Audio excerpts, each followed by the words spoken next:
Hey everyone, welcome back. I hope you're all doing well. In this video, we're going to learn about construction logic determination, a crucial aspect of project planning and scheduling. Let's begin by reviewing the learning objectives for this lesson. By the end of this lesson, you'll be able to describe the process of determining construction logic, which is essentially about sequencing tasks. This includes understanding the required input information and methods to identify which tasks need to be completed before others, as well as how to group activities that can be done simultaneously. You will also learn how to sequence activities in a sample project, creating a practical and efficient work sequence. This video focuses on the first objective, and we'll cover the second objective in the next video. Alright, let's begin with the activity sequencing. In construction, sequencing activities correctly is critical for smooth project execution. It is basically the process of defining the logical relationships between activities. This is where we determine which tasks must happen before others, which can happen at the same time, and where we might have delays or overlaps. As we learned in a previous video on the precedence diagram method, the most common types of relationships include finish to start to start, finish to finish, and start to finish. We also need to determine leads and lags to show overlaps or waiting periods between tasks. It's important to remember that activity sequencing is primarily a planning process, not scheduling. At this stage, we're focused on understanding the logical flow of work, not assigning exact dates or deadlines. To sequence activities properly, we need several pieces of information. First, we need the activity list, which can be determined based on the WBS. If you haven't already, be sure to watch the videos on WBS and the CSI format, where we explain how these tools help in defining project activities. We also need to know the chosen construction methods. These methods define tasks and how each task will be performed. So they can affect the order of activities, especially if certain techniques require special preparation or equipment. For example, in the bottom-up method, the sequence is straightforward. You build the columns first, then pour the slab on top. The columns support the slab above, so they must be completed before the slab construction. However, in the top-down method, the sequence changes. You first construct the slab at the ground level or upper levels, and then build the columns or walls underneath to support that slab. Temporary supports are often used until the permanent columns are completed, and the shift-in method completely changes the flow of work and the logic between activities like slab and column construction. Additionally, it is crucial to understand the available time and budget for the project. Time constraints and budget limitations can influence the sequence, as some activities may need to be adjusted or combined to stay within these limits. For example, if there are tight time constraints, we might need to overlap tasks to reduce time. However, this may increase the project cost. Thus, balancing how tasks are logically arranged, whether they can be done concurrently, is crucial to optimize both project time and cost. Finally, we need information about resources, such as labor, equipment, and materials. Knowing what and when resources are available would help us determine which tasks can happen at the same time and which must wait due to limited availability. And keep in mind, this is an iterative process. As more details become available or project constraints change, the logic may need to be reviewed and adjusted. When it comes to sequencing activities in construction planning, there are two common best practice approaches you can use. The first approach is starting from the beginning. You identify the activity with no predecessors. This is typically the very first task, like mobilization, site cleaning. Then you move forward through the project, identifying the immediate succeeding activities until you reach the end. This method helps you build the sequence naturally as the project progresses. Let's take the patio project as an example. Mobilization typically comes first because it's a step that doesn't rely on anything else. There are no predecessors to hold you up. You start by bringing in your equipment and materials to the site, getting everything ready to go. After that, the next step is site cleaning. This is crucial because before you can lay anything out or begin construction, the site needs to be free of grass, debris, and any obstacles. If you skip this step or don't do it properly, it may mess up your layout and cause potential issues when you start digging or building. Once the site is clear, you can proceed to marking the patio area based on the design. From there, you continue the process, deciding what comes next and moving through each step, until you're finally building the patio and wrapping up the project.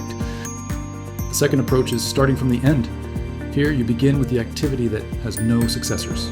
This is usually the final task, like obtaining the certificate of occupancy. From there, you work backward to figure out what activities must be completed just before each step. For example, let's take the patio construction process. At the end, we clean the patio to remove any debris, leaving it neat before use. Now, let's go backward to identify the preceding activities. Before cleaning, we must compact the surface to ensure it's firm and stable. Before compacting, we lay down the paving stones forming the patio structure. And before paving, we spread sand to create a smooth, even base. You may need to repeat adding and compacting sand layers until the surface is level and stable, stopping once it's secure. To find the full activity sequence, you keep working backward until you find no more preceding activities. All right, those are two opposite approaches to help you develop a complete sequence of construction activities. Depending on your preference, you can choose either method or even combine both to cross-check your logic. Now, let's go over some general rules commonly used to guide this process. We usually start with site work first. This means clearing, grading, and preparing the site to create a safe and workable space for construction. Next, we follow the physical construction logic. We build what's needed first so the next task can happen. For example, you need the foundation before you can build the walls. We typically build from the bottom up, starting with foundations, which provide the support to everything above. Once the foundation is complete, we move on to structural framing, building walls, floors, and the roof structure. Another rule is rough to finish. Only after the rough work is done, we move on to finish items. Rough elements like foundations, columns, and beams create the necessary support for everything that follows, such as drywall, flooring, or paint. Without them, finishing work simply can't happen. Also, covered or hidden work like underground utilities or interior systems comes before exposed work items. It is simply because it wouldn't be practical to do them after finishes. You can't dig up flooring or open finished walls to install pipes or wires later. That's why exposed work always comes after the hidden work is done. And very often, we apply the inside-out rule, finishing interior work first, then the exterior. This approach can help reduce the risk of damaging completed exterior finishes, while crews are still moving materials, tools, and equipment around the site. Moreover, working from the inside out also helps maintain project efficiency. Once the building is enclosed and climate controlled, crews can work on interior systems like electrical, plumbing, and finishes without interruptions or delays caused by the weather.